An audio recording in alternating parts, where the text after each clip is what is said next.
Ողջույն սիրելի փոքրիկներ։ Բարև ձեզ մեր շատ սիրելի երեխաներ։ Եկեք սենյակից ձեզ եմ ողջունում Արևիկը եւ Լիլիթը։ Այո, սիրելի փոքրիկներ, այսօր հեքիաթի սենյակում ունենք ինչպես միշտ շատ տաղանդավոր հյուր։ Այսօր մեր հյուրն է գեղեցիկ մի պատանի, Գևորգը։ Ողջույն Գևորգ։ Շատ ուրախ ենք, որ դու մեր հյուրն ես եւ ուզում ենք մի քիչ ներկայացնես քեզ պատմես քո մասին։ Ես Գևորգն եմ, 13 տարեկան, հաճախում եմ Դիզակարտ մշակութային կենտրոն, այնտեղ գնում եմ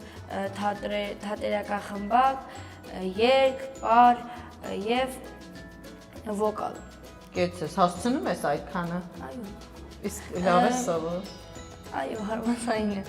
Հաճախում եմ Ջորջ Դունայանցի անվան 154 դպրոց եւ նաեւ հաճախում եմ Ուշուսանդա չինական սպորտաձև։ Օ, ինչ հետաքրքիր էր, առաջին հյուրն է, որ այդպիսի խմբակի է հաճախում։ Եվ որ ես տեսնում եմ, որ դու հեքիաթի սենյակի համար բավականին արդեն մեծ ես եւ ես կարծում եմ դու արդեն վաղուց բոլոր հեքիաթները կարդացել ես, չէ՞։ Իսկ հիմա ինչ ես ընթերցում, ինչն է քեզ հետաքրքիր։ Ես հիմա հեքիաթներ չեմ ընթերցում, այլ ամենաշատ ընթերցում Աստվածաշունչ, նոր կտակարան եւ հին կտակարան։ Կեցես, ամենակարևոր գիրքը բոլորիս կյանքում, որովհետեւ բոլոր խորհուրդները մենք կգտնենք հենց Աստվածաշնչում։ Էլ ինչ ունես մեզ ասելու, ինչ որ առարկաներ սիրում ես, չես սիրում դպրոցում։ Չեմ սիրում կենսաբանությունը։ Իսկ որն ես սիրում։ Բոլորն է սիրում եմ, բայց ամենաշատը կենսաբանություն չեմ սիրում։ Իսկ ո՞ր դասան ես։ 7-րդ։ Մասնագիտության մասին մտածել ես։ Դեռ փոքրուց մտածում էի, որ հայրիկիս եւ եղբորս գործը պետք է շարունակեմ ոստիկան, բայց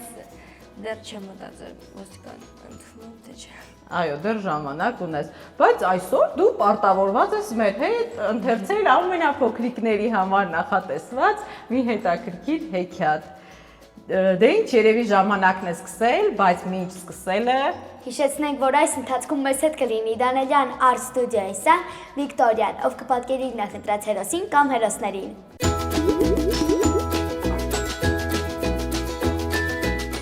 մի օր հայր նապաստակը գնում էր անտառով, սունկ ու հատապտուղ էր փնտրում ձագուկների համար, բայց հակառակի պես ոչ հատապտուղ էր հանդիպում, ոչ էլ սունկ։ Ու հանկարծ կանաչ բացատի հենց կենտրոնում մի վայրի խնձորենի տեսավ։ Ծառի ճյուղերին ու տակը խոտի վրա անհամար կարմրաթուշ խնձորներ էին շողշողում։ Երկար մտածելու կարիք չկար։ Նապաստակը բացեց պարկի բերանն ու սկսեց խնձոր հավաքել։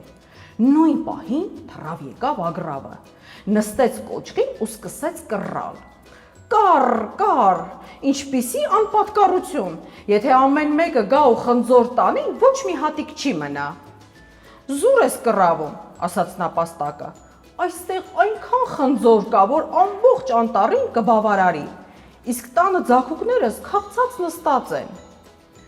Հայր նապաստակը մի պարկ խնձոր հավաքեց։ Պարկը ծանր էր, բարձրացնել չէր կարողանում։ Այդ պատճառով սկսեց այն քարշ տալ անտառի արահետով։ Գնաց ու հանկարծ ինչ-որ փափուկ բանի կպավ։ Բարձրացրեց գլուխն ու տեղում քար կտրեց։ Իր առջև արջն էր կանգնած։ Ինչ կա պարկիդ մեջ, հարցրեց արջը։ Նապաստակն իրեն հավաքեց ու ասաց. Դե խնձոր է, հյուրասիրվեք, մի շաքերի։ Արջը մի խնձոր կերավ, վատ խնձոր չէ, թարմացնում է, մռնչաց նա ու մի լիքը գիր խնձոր հանեց պարկից ու գնաց իր ճանապարհով, նապաստակն էլ իր ճամփան բռնեց։ Գնաց, մեկ էլ 4 կողմից նրա մոտ վազեցին փոքրիկ սկյուրիկներն ու խմբով գոչեցին. Նապաստակ քերի, մեզ խնձոր կտաք։ Ինչ արած, պարկի բերանը կրկին բացել էր պետք։ Նապաստակը սկյուրիկներին էլ խնձոր տվեց ու շարունակեց ճանապարհը։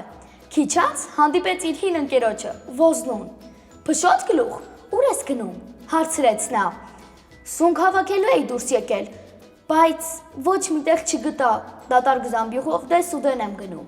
Տես ինչ լավ խնձորներ կան ինձ մոտ, զամբյուղդ բեր, լցնեմ ես շատ ունեմ, ասաց նապաստակն ու խնձորը լցրեց Ոզնու զամբյուղի մեջ։ Քիչ անց նա հասավ մարգագետին, որտեղ այծն իր ուլիկների հետ զբոսնում էր։ Նապաստակը նրանց էլ բաժին հանեց պարկի խնձորներից ու շարունակեց ճանապարհը։ Շատ էր քայլել, հոգներ էլ արդեն։ Ու թմբի վրա նստեց, որ մի քիչ հանգստանա։ Մեկ է չգիտես որտեղից նրա մոտ հայտնվեց խլուտը։ Խնձորի անուշ հոտը նրան հանել էր բնից։ Իհարկե, ինչպես գլխի ընկավ, այդ օրը խնձոր կերավ նաև խլուրտը։ Իսկ նապաստակի տնակում անհամբեր հայրիկին էին սպասում քաղցած ձագուկները։ Մարմնապաստակն արդեն չէր հիշում, թե որերորդ հեքիաթն էր պատմում նրանց։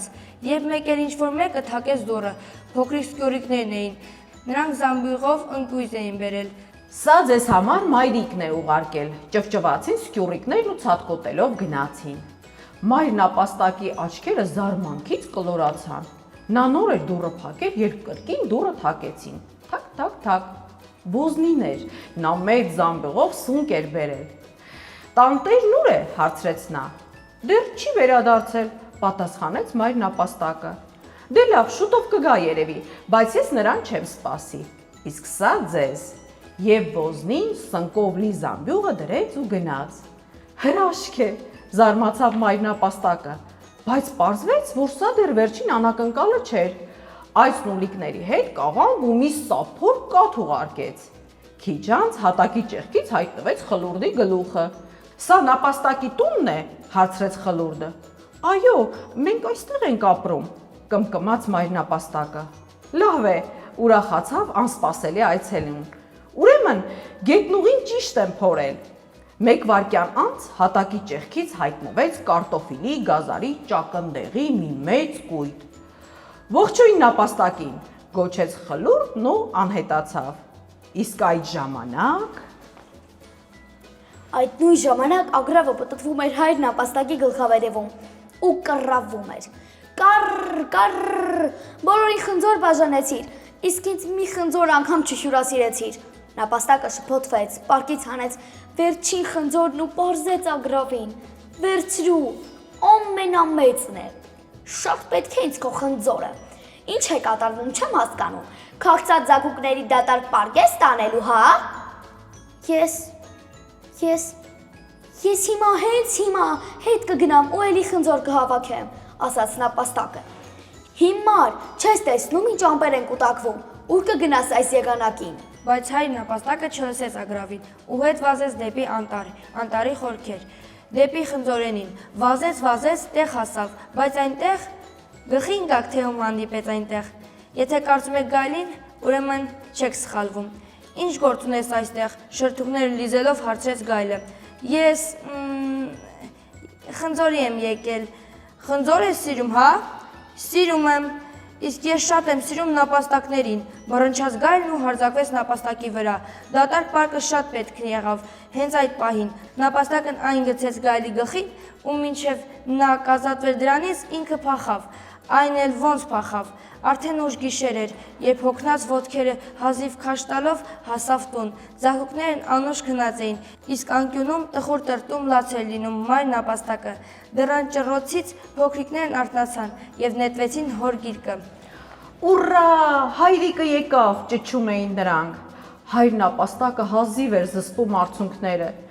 Ես ոչինչ, ոչ մի բան չկարողացա բերել, շշնջաց նա։ Մեկ էլ դղրդոց լսվեց, ինչ որ մեկը սարսափելի ուժով հարվածում էր դռանը։ Գայլն է, շուտ թաքնվեք, բղավեց հայր նապաստակը։ Պատուհանը զրնգոցով բացվեց, ներս խցկվեց արջի բրդոտ գլուխը։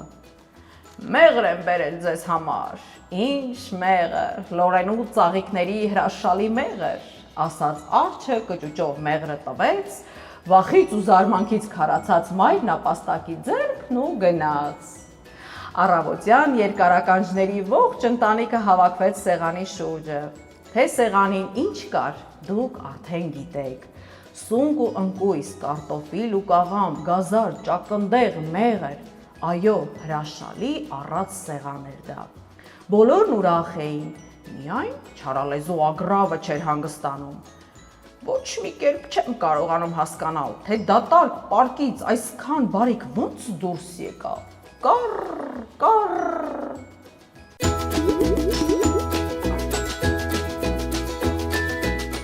Գևորգ քեզ դուր եկավ այս հեքիաթը։ Ճիշտ է, շատ փոքրիկների համար էր սա նախատեսված, բայց մենք եւս ինչ որ խորհուրդ քաղեցինք, չէ՞։ Այո։ Որ բարությունը անպայման Միշտ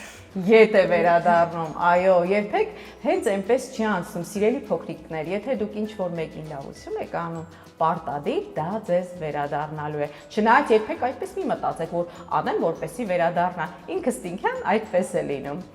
Եվ որ Աստվածաշնչում էլ այո, ինչ կամենում ես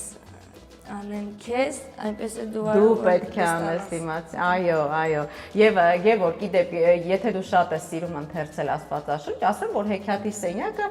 երբեմն տոներին ներկայացնում է նաև աստվածաշնչյան պատմություններ։ Այո, մենք մի քանի անգամ ներկայացրել ենք Սուրբ Ծնունդը մեր հաղորդումներում, կարող ես YouTube-ում գտնել եւ դիտել։ Ինչ որ բան ունես ավելացնելու։ Բան չունես ավելացնելու։ Այդ դեպքում տեսնենք, Թե որ հերոսինը պատկերել Վիկտորիա։